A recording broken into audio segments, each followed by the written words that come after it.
Hey gang, how's it going?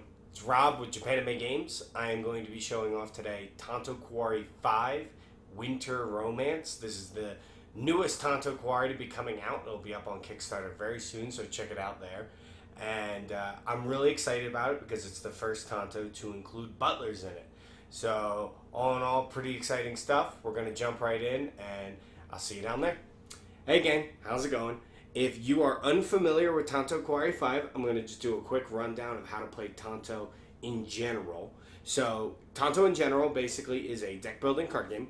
Every game you're going to start out with 7 love cards. These are these little 1 love cards. You can see them up there on the screen. They're basically like your currency. And essentially the way they work is they come in increments of 1, 2, and 3 love.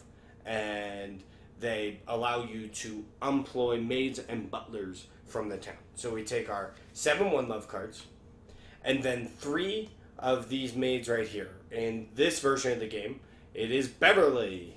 And so we check out Beverly right here. She's up there on the screen. Let's kind of break down exactly what's going on with this card.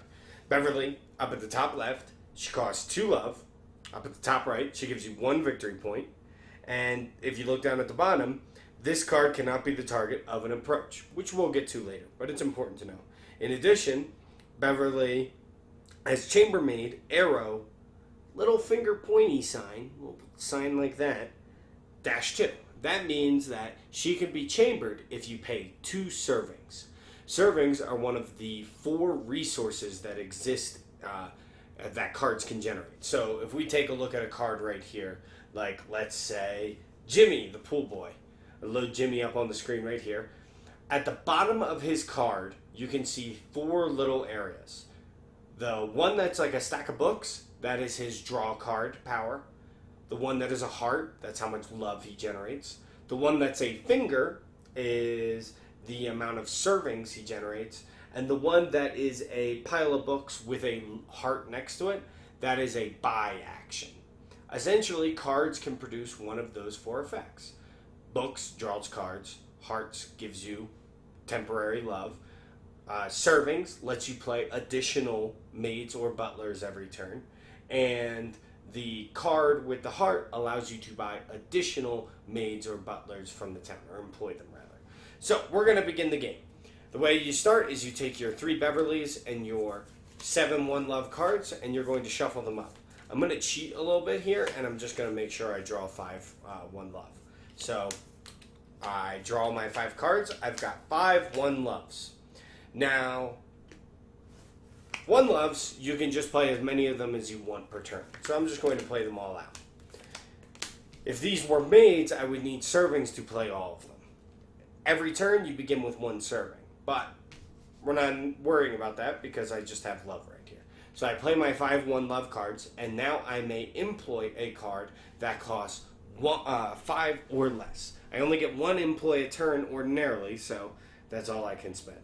I'm going to look at Shishido. I'm going to load him up on the screen right there. If you look at the top left-hand portion of his card, he costs 5 love. He is a gardener butler, and he generates me 1 love and 1 serving. In addition, he has a special set of rules. You may draw up to 3 cards. Draw cards 1 at a time. If you draw a love card, you may only put 1 card in your hand. Any other cards you drew go in the discard pile, and you stop drawing from this card's effect. So he's got an interesting little power that kind of incentivizes you to have more maids and more butlers in your hand. So that's a basic turn of Tanto. All the cards I purchased and all the cards I play go in my discard. I draw 5 additional cards, and we would go around the circle. Everyone would play. Now my turn has these 3 Beverlys and 2 love. Beverly doesn't really do anything until I get enough servings to place her in my private chamber. So I'm simply going to spend 2 love here, and I am going to employ, boom, Shanty Belle. If you look up on the screen, Shanty Belle, she is a lucky maid. She is 2 love to employ, and she doesn't generate you any powers. However, she allows you to designate a cost and secretly check the top 2 cards from your deck. There's a general maid with the cost you choose among those 2 cards. You take that card and play it immediately. Oh, that's actually really cool. I really like that. This is my first time seeing a lot of these cards, and That's a pretty exciting effect. So far, everything I've seen with this set kind of does the things that I really like, and so let's kind of get into that idea. See, in a deck building card game, you can, purchase cards and they go into your deck, but that causes the problem where your deck just gets larger and larger. So, my favorite mechanic in a game that kind of reduces the amount of luck or random chance that can affect your ability to win the game is when you can modify a card or remove a card from your deck. And I'm going to explain exactly how you can do that. So, let's imagine for a second that I have 4 love in my hand. In addition, I have a Shishido in my hand. Okay? And my opponent across from me, I'm just going to fabricate a hand for him real quick. He's got 4 love and just a maid right here. Okay? That's my opponent's hand. Just keep that in mind. Now, when I look at my hand, I say to myself, alright. Well, I've got Shishido, getting a little bit ahead of myself. So I play my 4 love, right? That generates me 4.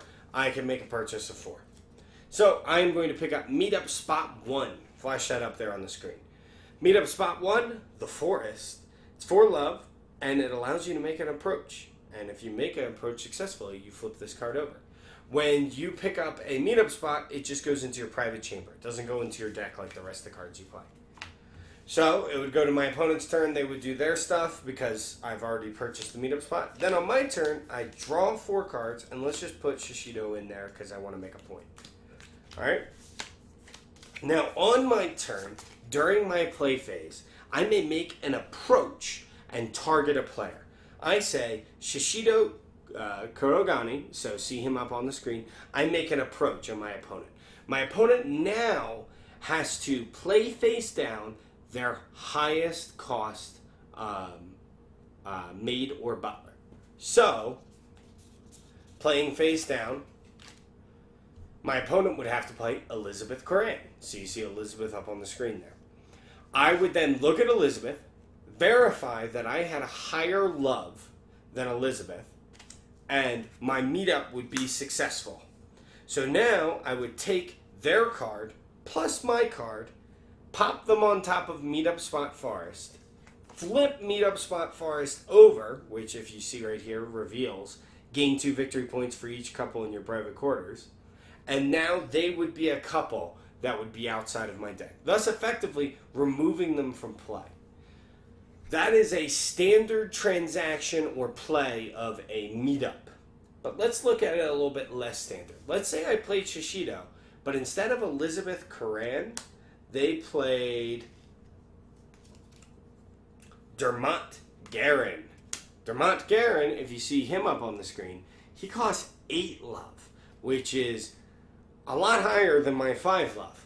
However, I may play love cards to be greater than their amount of love cards. So I could play, let's say that this is a love card rather than a maid right here. I could play 4 maid cards, discarding them, so that my Shishido could pair with Dermot. Essentially, I can make up the difference with love cards. Now, here's the thing about it. The check for Meetup Spot does not care about the value of the individual love card. It cares actually only for the amount of love cards discarded. So say it was a 3 love, a 2 love, and a 1 love. That's still the same as playing 3 1 loves. So really it's just the amount of love cards, not the value of those love cards. And that would still allow me to win. And now let's say I didn't have enough love cards to beat Dermot's love. I would simply fail. Shishido, I wouldn't lose him. He wouldn't go away. I wouldn't miss my chance forever. I would just miss my chance that turn. And I would be able to try again next turn and give it a shot later. When you do take somebody's card through a meetup spot, they get a social bonus, which is basically like a 1 victory point that is also a love card. So it's like a minor consolation. You still don't want it to happen to you, but it makes it a little bit less brutal. Although in some cases, depending on the type of deck you're building, I could see that being a real screw you up as well. Like, I'd rather just lose the card from my hand than gain a one love card. But that's strategy talk. So that's the new meetup mechanic. So a trial is basically you can purchase it. So if we look at trial right here, it's the two maids having a snowball fight, which is very unprofessional of them.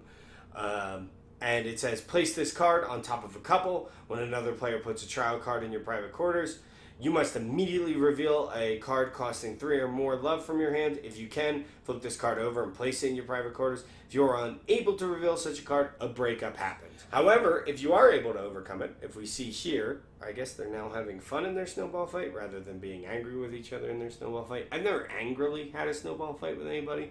I would find it hard to really take that seriously. But if you have 3 or more of this card is worth 2 victory points. So if you're able to beat a trial, sometimes it's nice to have a trial played on you. And then lastly, let's look into Blizzard. Blizzard is a card that is played on another opponent and has an effect on their building. Basically, it removes the victory points from the building that this is played on top of. So a lot of really cool stuff. This is by far the most interactive Tanto Cuore. If you still have questions about like the nitty gritty of Tanto Cuore, check out my first video. It's in the same playlist. It's just a little bit over. And that goes into really, really in depth on how to just play Tanto. I kind of just gave you a refresher here. Tanto 5, look for it. We're going to have previews of it at Gen Con. That's going to be really, really cool.